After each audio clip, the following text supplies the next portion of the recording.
My name is Elizabeth Beck, and I am the councilwoman for the City of Fort Worth District 9. Thank you again for being here with me today. So my first question for you is if you just quickly please describe to me what this resolution will do in the city of Fort Worth and what the inspiration behind it was for you.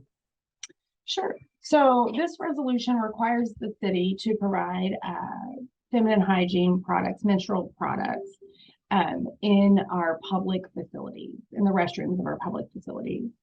So that way, anyone that's visiting the city for any reason, whether it's business or recreation or libraries, that they have the essential hygiene products that they need in our restrooms.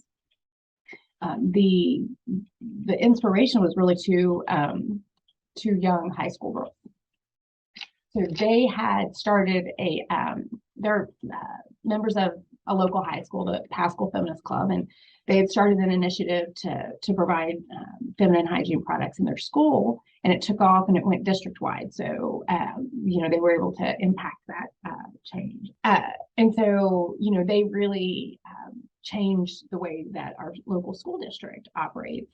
And there was a news story about it, and it just made so much sense. And I thought, well, why aren't we doing that here at the city? So we took the charge on and introduced that resolution to make sure that the city of Fort Worth does what's right by our residents.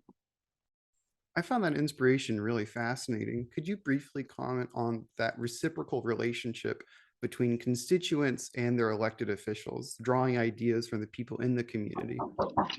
Sure. There's a former mayor of Fort Worth, Ken Barr, who once told me, no good ideas come from City Hall, meaning that you really should be listening to your constituents. And that's part of the job, is carrying forward the issues or the desires of your constituents. And I think if you are really trying to do this job well, you find those things where you can help it, advance something by working with constituents or listening to constituents about what they need or what they think the city should be doing. Local government is unfortunately a realm that has historically been dominated by men. And Fort Worth is a little bit different in this respect because I believe your past two mayors have both been women. However, I was wondering if you could just touch on what the experience is like being a woman in local government on city council, and especially a woman who is advocating for important topics which are outside of, potentially outside of the scope of some of your male colleagues. Sure. Well, women's issues are really what got me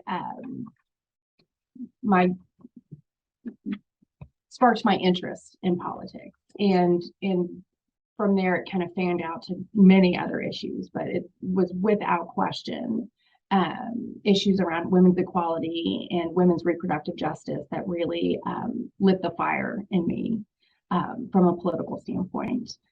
So some of that just it's important for me to make sure that I use my position to really elevate women's issues. And so some might say that providing menstrual products is not a traditional city function. And I think that having that conversation and making it a city function helps us move the needle forward for women in an incremental way, but one that is that recognizes who we are and what our experience is. And so, I'm really fortunate. My colleagues are, all of the men on council that have children have daughters. So when it comes to, issues around equality, not only do I have the mayor's support and Councilwoman or Mayor Pro Tem Gina Bivens, but for a lot of these men, it's personal to them as well because of their, their daughters. It is difficult to be a woman elected official, in the sense, particularly for mothers. And it's something that I talk about often when people ask about my experience. And I say for women to be elected to any level of office, whether it's local, state or federal, particularly mothers, we have to make two sells. And the first one is we have to sell you that we have the ability and the qualifications to do the job. And then the second one is that we can do the job and still be a good mother, because society really expects that of us. And you see it a lot in campaigns. If you pay attention, men often will tout, that they're loving fathers or, they're family men, and no question they are. But the way that society reacts to that is very different. Oftentimes that's enough. That statement that says I care or I am is enough for male colleagues. But for female, for fellow women, we have to show there's much more doing that's involved. And that's something that I try to talk about so that people are a little more aware of what that feels like and what that looks like, so that we can do the work we need to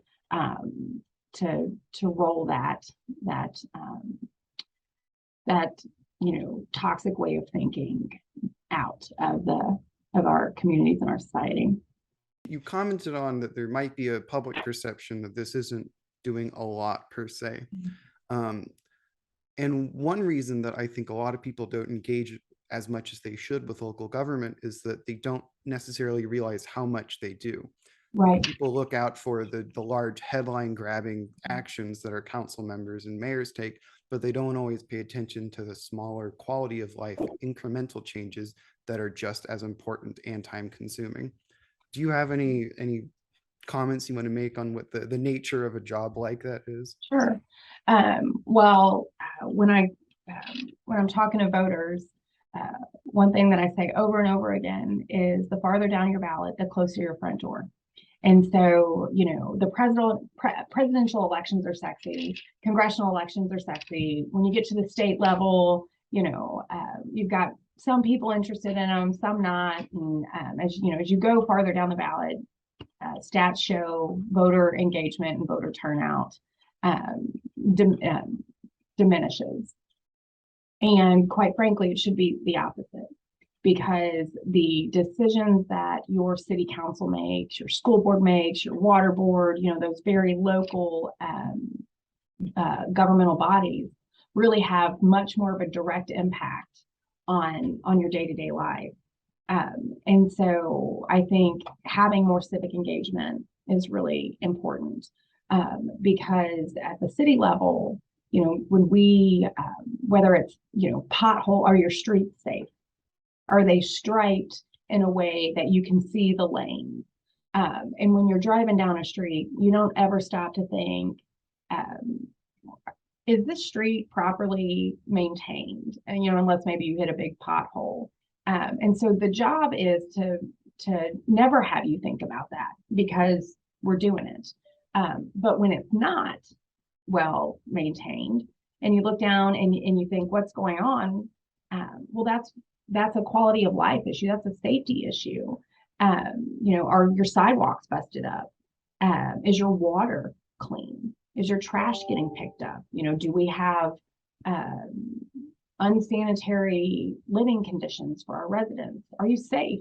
If you need a police officer or a firefighter, will they get to you in time? And those are all things that the city does. And so it's if we're doing our job right, you don't really ever think about it, because it's working for you. And when it doesn't, it can be really detrimental. And so, to that end, I think it is the little things that matter, in that I hope that people don't notice them, because that means we are doing our job correctly.